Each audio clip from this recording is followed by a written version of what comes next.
aí eu ando 100 quilômetros... Não, 15 quilômetros, ando 5 quilômetros ali da Faria Lima, eu já tô em Paraisópolis, eu tô numa favela muito pobre, com um modelo econômico arcaico, com presença do crime organizado. Se eu vou lá pro Nordeste, tem cidades que não tem economia nenhuma. Aí eu vou pra Goiás, tem um agro altamente mecanizado. É um país assimétrico. Muito assimétrico. É um país muito assimétrico.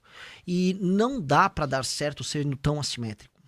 E aí essa assimetria vai acontecer em várias áreas do Brasil. Por que a gente aceita essa assimetria, Renan? O que você acha? Do ponto de vista... vou viajar aqui um pouco. Do ponto de vista filosófico mesmo da sociedade, por que a gente olha pra isso e, porra, aceita? E é isso mesmo, e vamos viver, e a vida não sai do lugar. Aquilo que você estava falando no começo. Você falou, eu fiquei pensando. Que é verdade. A gente... será que é porque a gente não tem nem noção do que é não viver numa realidade de escassez? Porque se tu for lá, o Whindersson Nunes, os pais do Whindersson Nunes, por exemplo, ele conta como era a vida dele ali, e tu fica pensando, cara, porra, assim, tu não consegue nem vislumbrar uma outra realidade, sabe? Ela parece, quando viram a TV, parece vindo de outra dimensão.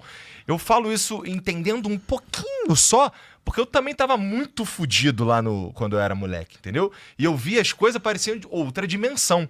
É difícil explicar por que eu penso algumas coisas para as outras pessoas a partir desse ponto de vista, porque a galera olha para mim, o Igor é o Igor do Flow, mas porra, teve um momento na minha vida que o carro mais foda que tu podia ter era um Fusion, entendeu?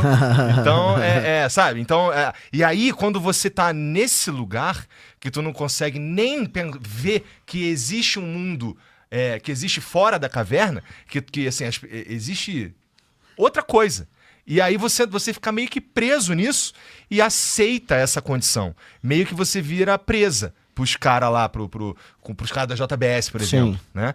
Que é a máquina meio que funciona para esse cara ficar cada vez mais rico. Sim. Porque o cara lá, ele nem sabia. Você entende? É difícil, eu não sei se eu consigo explicar isso, mas o cara ele nem consegue, ele tá dentro da caverna. Exato, mas é isso mesmo. É isso mesmo. O cara estar dentro da caverna gera uma assimetria e que uma pessoa que detém conhecimento, contatos e poder vai tirar grandes vantagens. Isso. E a vantagem que ele tira é assimétrica. Vamos pegar um exemplo já linkando com o Banco Master. Uma coisa muito comum que tem no Brasil você tem um aposentado que tem direito a uma aposentadoria. A aposentadoria é um direito líquido e certo que ele tem. Ou seja, ele se aposentou, ele vai receber um dinheiro que vai cair numa determinada conta. Sempre, o Estado tem que garantir que essa pessoa vai receber essa aposentadoria, ponto. Logo, é um rendimento líquido e certo que ele tem. Rendimento não, mas é um recebível líquido e certo que ele tem. Surge o crédito consignado, ou seja, vem empresas, pegam empréstimos e oferecem empréstimo para esses senhores de idade e aí eles vão descontando aquilo, porque eles sabem que vão receber. É um empréstimo que mal deveria ter juros, os juros devem ser muito pequenininho, que você sabe que você tem certeza que você vai receber. É consignado, ele abate na conta de um dinheiro que vai cair de qualquer forma.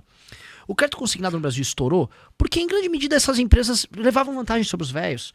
Pegavam o senhor, já vou te botar esse dinheiro na sua conta rapidinho. Meu pai se fudeu na dessa daí. Meu pai, o cara engambelou meu pai foi lá, comprou uma motoquinha e se fudeu, pagou 3 motos.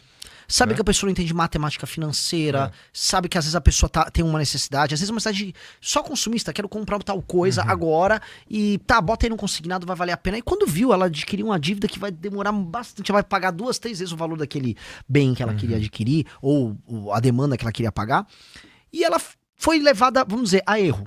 Essa é a verdade. Só que nós temos um mercado multibilionário de levar os outros a erro, entendendo que tem uma assimetria de conhecimento. Essa pessoa mais idosa, que nem sabe mexer com celular, que mal entende um pouco de matemática, essa pessoa é levada a erro numa conta que ela nem olha, são aqueles detalhes pequenininhos num contrato, aquilo é feito rapidamente, e aí empresas ficaram multibilionárias fazendo isso.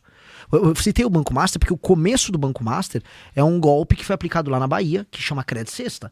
E chama Cred Sexta. Tá. O Cred Sexta era uma operação fraudulenta que envolvia esses descontos em conta bancária de funcionários, primeiro lá na Bahia, de funcionários públicos, ou seja, eles tinham direito quase líquido certo ali, porque alguns não é tão garantido quanto uma aposentadoria, mas eles tinham ali um recebível e aí tinha descontos indevidos, tinham malandragens. Inclusive o escândalo do INSS, que também tem a ver com isso, era sobre você levar a erro ou fazer as pessoas nem percebiam, já estavam tendo os descontos na conta delas, e aí essas empresas fraudadoras foram basicamente se locupletando de idosos. Então tem uma simetria, idosos, matemática financeira, empresas malandras, oferecer um dinheiro rápido ou engambelar elas ou só fraudar elas e elas nem perceberem que elas estão recebendo um valor menor na conta delas. Então esse é um um exemplo de assimetria.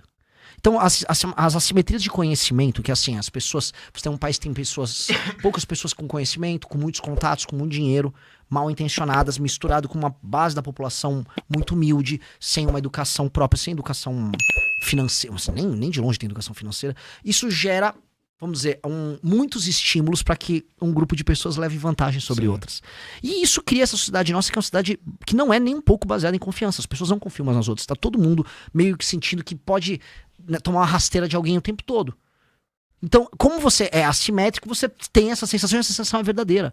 Então, se tu estiver desenrolando com carioca então, meu irmão, se ele for mecânico então, mano... Taxista carioca é difícil. Mas por quê? No Rio de Janeiro, acho que é uma sociedade que ficou tão baseada nisso, né? Eu falando com um amigo carioca, ele falou, Renan, se eu sinto que eu não tô levando vantagem a alguém numa relação, eu tô achando que eu tô sendo otário, porque alguém vai estar sendo malandro comigo. Então eu falei, pô, mas calma aí, cara. Eu, assim, é uma coisa meio... o homem é o lobo do próprio homem, tá todo mundo se matando ali. Mas também imagina, e aqui, de novo, viajando um pouco, porque a maneira é que tu viaja junto comigo. Vamos lá. Também, cara, a gente tem um histórico lá no Rio de Janeiro de uma escassez. O Rio de Janeiro já foi capital, todo mundo ia pra lá. Então o Rio de Janeiro, ele tem essa simetria que tu falou. Acho que no Rio tu vai no Leblon, anda um pouquinho, tu tá ali na Rocinha e né, Leblon e Rocinha, não precisa falar mais nada. Então uma história muito longa de escassez e de gente que começa muito fodida e tem que se virar e vai se virando, aí gerações vão passando, o cara vai aprendendo que ele tem que se virar e ele vai se virando, aí até que chega o cara que, assim, ele nem precisa mais, mas o avô dele ensinou a se virar, vira uma cultura. E aí virou uma sociedade que se vira. Sim. Aí fudeu. Aí, meu irmão, assim, eu tô ligado porque eu olho pras coisas em geral, assim, não que eu não seja feito de otário, né? Até porque eu já saí do Rio faz um tempo, tô não praticante. Mas... Carioca não praticante. Mas a sensação é meio que, caralho, tu chega meio escaldado em tudo quanto é lugar. Não lembro mais porque a gente entrou nessa, cara. Falando de sociedade que não é baseada em confiança, falar que assimetrias de um país que é muito assimétrico, como resolver um país assimétrico? Essa é uma ótima pergunta e uma das respostas que eu posso ter para esse problema é na cidade de Acari, no Rio Grande do Norte. Eu fui para Acari, eu já tinha ouvido falar de lá. Por que eu fui lá? Tem uma lenda, mas aparentemente é verdadeira, que houve um decreto no período do Brasil Império e que a população de Acari era obrigada a manter a fachada da casa dela limpa, sob pena de uma grande multa. E aí a população local, desde o final do século XIX, mantém, primeiro por medo de tomar uma multa e depois por cultura, que isso virou, as fachadas limpas. Se eu deixar a fachada limpa, eu vou deixar também, vou pintar a casa. O que acontece? A cidade é uma região, ela pertence a uma região pobre do Rio Grande do Norte. A cidade é um brinco. Um brinco. E um não precisa ficar obrigando o outro a limpar. A cidade entendeu que faz parte da identidade deles ter aquela cultura de manter a casa limpa, a casa bem cuidada, a fachada bem cuidada. A cidade é um primor. Um primor. Ou seja, a cultura, em grande medida, começa com você ter, vamos dizer, regras e dogmas muito duros para gerar na pessoa a cultura. Às vezes a cultura só vai vir, assim, sei lá, de um superego repressor. Ou seja, a cultura vem, não pode, tá errado, e senão eu vou te punir. E aí a pessoa, tá bom, eu vou fazer. Mas depois aquilo vira cultura. Ou seja, primeiro vem a sanção, muito, uma mão pesada, e depois surge a cultura. O Lee Kuan Yew, sempre falo o nome dela, o Lee Kuan Yew, que é o líder maior de Singapura, é o cara que fez Singapura. Esse cara é um dos grandes construtores de civilização dos últimos 50, 60 anos. O cara transformou um lugar pobre, pouco importante, num dos lugares mais interessantes, ricos e produtivos do mundo. E ele começou com muita lei e ordem. Regras claras para trabalhar, o Estado entendendo assim, liberdade para as pessoas trabalharem e produzirem, de um lado, mas o Estado participando da atividade, ajudando a induzir a economia em certos termos, e lei e ordem como se não houvesse amanhã. Mas muita lei e ordem. Assim, tinha aquela coisa, se jogou chiclete no chão, você vai tomar multa. Pois bem, muita lei e ordem. O que você criou? Cultura. Hoje as pessoas têm aquela cultura guardada dentro de si. Singapura é um dos lugares mais incríveis do mundo. Todo mundo que vai pra Singapura fala que esse lugar é incrível. E o que teve foi, no começo, regras muito duras, cria-se uma cultura e depois a cultura ela é expressa e se torna parte do cotidiano das pessoas. Então em algum momento a gente vai ter que romper com essa cultura que a gente tem de levar vantagem uns sobre os outros e de achar que é natural um grupo de pessoas tá sempre, vamos dizer, se locupletando dos demais. E eu acho que isso tem que vir através de regras muito duras. Fudeu, então, porque a gente vive a sociedade ocidental, diria, de uma forma geral, a gente tá acostumado, a gente tá indo para outro lado. A gente chegou atrasado no bonde da lei e da ordem. E agora, assim, o tempo humano, assim, o mundo, ele tá em outra vibe. Agora a gente tá falando sei lá, legalização da maconha. Agora a gente tá falando de, sei lá, casamento gay. Estamos falando de umas outras coisas que vão pra... Não necessariamente, mas tem a cara de ir pra um lugar de menos lei e mais liberdade, sabe? Sinto isso. Se a gente for... Até porque se a gente for tentar... Se a gente for... Ai, família, olha só. A partir de amanhã... Ninguém pode mais jogar bituca de cigarro na rua, soltar lixo, caralho, porque se tiver, vai dar merda. Eu acho que a gente surta. Que nem... Você acha? Deixa eu te perguntar um bagulho. Você posso fazer jogar uma pimenta?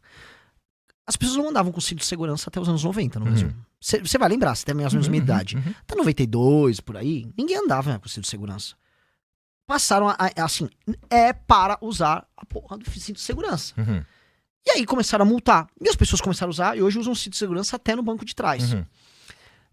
Cigarro, passaram uma lei, foi uma lei federal, mas... É verdade. É proibido fumar cigarro na balada, é proibido fumar, vai multar. Cara, no começo quiseram brigar, depois ficou todo mundo com medo, e a real é que ninguém mais fuma em espaço fechado. Então, de fato, você consegue ter leis que alteram isso. E outra coisa, os ganhos que você tem em termos... Mas é que os nossos problemas são tão fundamentais. São fundamentais, mas o que eu quero dizer é, você conseguiu gerar hábitos. Então, verdade. A lei gerou o hábito do cinto de segurança. A lei gerou o hábito do cigarro. A lei não pode gerar um hábito, por exemplo, de... Vamos dizer, eu quero viver numa cidade que não tem pichação. Cara, tem que ter punições muito claras pra quem picha. Você destrói a experiência urbana de qualquer um. A pessoa volta cansada pra cá. Eu fui muito a favor daquela lei cidade de limpa pra acabar com o outdoor. Você fica moído mentalmente com a quantidade de informação. Você tá tomando porrada de informação. Também acho que é humilhante pra um trabalhador ficar com barulho em casa na hora que ele tá dormindo. Então tem que ter muita dura contra quem tá fazendo isso. Também acho que a pichação destrói a propriedade e a experiência urbana de todos. Ou seja, uma invasão no espaço dos outros. Vamos meter lei e ordem em todos esses temas que tornam a nossa vida pior. Porque, assim, as nossas cidades no Brasil são muito feias. Quem tá nos assistindo agora sabe, a sua cidade, ela é feia. A cidade de todo mundo é feia. A menos que seja Rio de Janeiro na Zona Sul. Exato, assim, eu tenho uma... tem umas no Nordeste. O problema Tem a tripinha do Brasil que é uma legal. Tripinha. O problema é que a tripinha tem a tripinha dela, que é a faixa litorânea. Ah, Andou 3 km pra dentro, É verdade. começa o problema. É verdade. Andou 3 km pra dentro do... A experiência de quem tá na Barra da Tijuca é diferente da de quem tá em Madureira. Exato. E isso, quando a gente vai pegando pra todos os litorais do Brasil, é uma desgraça. E aí, as estados do interior? As casas nossas têm muro. Toda casa precisa ter muro porque a casa vai ser roubada. O Brasil tem a cultura, eu produzi janela de metal. Foi uma empresa que falaram, não, Renan, você faliu a empresa. Não falei, a empresa não foi a falência. Mas eu fazia porta de janela de aço e eu sempre me discutia, cara, estou em 2009, 2010, e eu tenho que fazer uma janela que ela necessariamente vem com uma grade soldada, porque um sujeito vai pular na janela. E as pessoas fazem questão de ter, e elas iam na loja e testavam se um ser humano não consegue quebrar aquela grade. Cara, isso é muito animalesco, cara. Toda uma indústria ineficiente. Veja só quanto metal foi gasto, quanto tempo de vida de soldador foi gasto pra criar uma grade só porque um filho quer invadir a tua casa. Então você tem que meter uma porta de metal e o pessoal quer ver a chapa que usa e se ela vai resistir a um cara meter um chute na porta pra ele entrar. Cara, nós vivemos uma cultura de medo. Então nossas cidades são feias, nossa experiência urbana é uma desgraça. Gostou do conteúdo? Para mais vídeos como este, se inscreva no canal Missão Lab, deixe o like e comente o que achou. Nos vemos no próximo vídeo.